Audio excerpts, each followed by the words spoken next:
Hachette Audio presents Haunted. Written by James Patterson and James O. Bourne. Read by Danny Mastrogiorgio. For Dan Cronin. Part 1. Chapter 1. I looked down the barrel of my Glock 19 service weapon.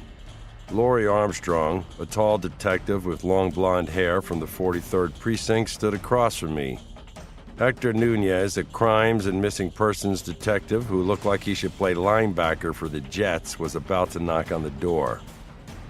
We were 3 stories up in the dark, musty, hot hallway of an apartment building off Castle Hill Avenue near the I-278 overpass.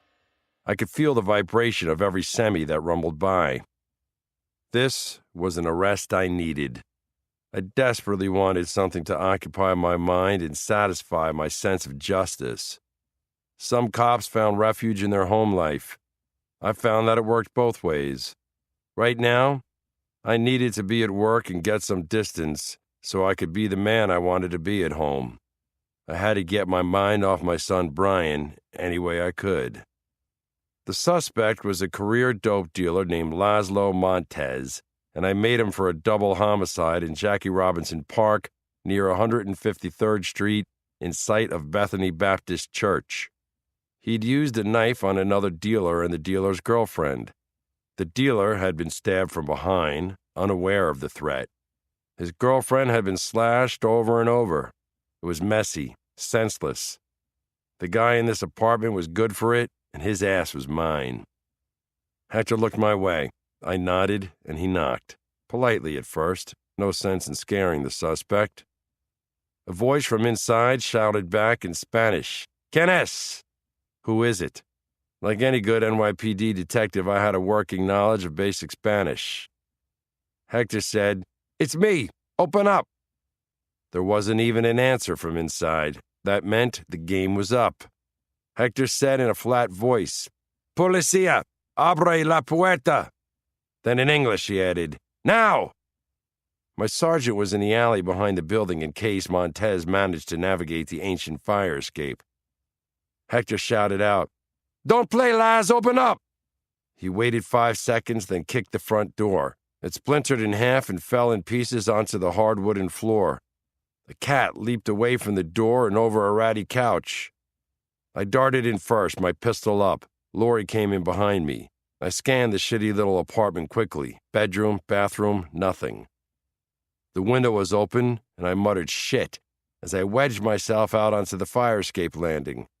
It was a long way down.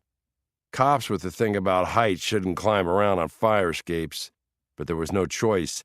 Montez was already a floor down and jumping onto an adjacent apartment's fire escape. Then he swung down to the second floor. I followed as Laurie alerted the sergeant to be ready.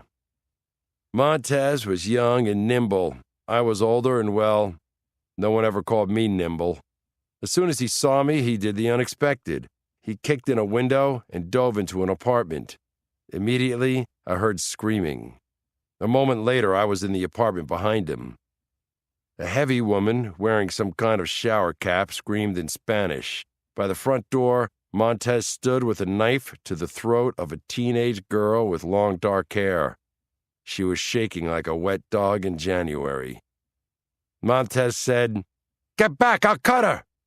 He flicked the knife, and a cut opened on the girl's slender neck. A trickle of blood ran down to her white blouse. The girl let out a yelp. My gun stayed on target. His face in the front sight. He backed to the door. The woman in the corner screamed, and a bead of sweat rolled into my left eye. I started to time my breathing.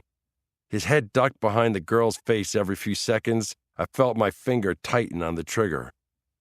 Then the door burst open behind him. Laurie and Hector had their guns on him as well. Montez turned to face them. This time, his voice cracked as he shouted, "Get back or I'll slit her throat!" His back was to me, so I acted. He had threatened a kid. She couldn't have been more than 15. I was